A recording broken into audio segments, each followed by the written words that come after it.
How to make a group call in Line app. Welcome back to our channel. In this video, I'm going to show you the procedure to make a group call in Line app. Now for that, you must first have an existing group chat or create one. So basically open up your Line application and log into your account. Once logged in, what you need to do is here, you just want to open the Line app and navigate to the chat section.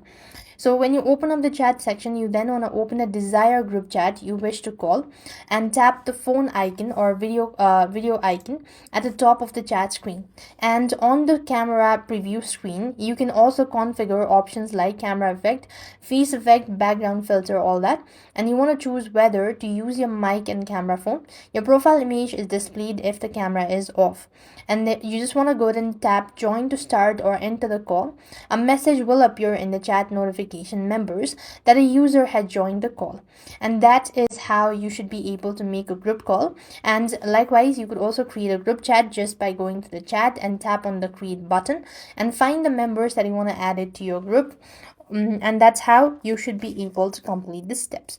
I hope the video was helpful. Make sure to like, share, and subscribe. Thank you for watching. See you in a next video.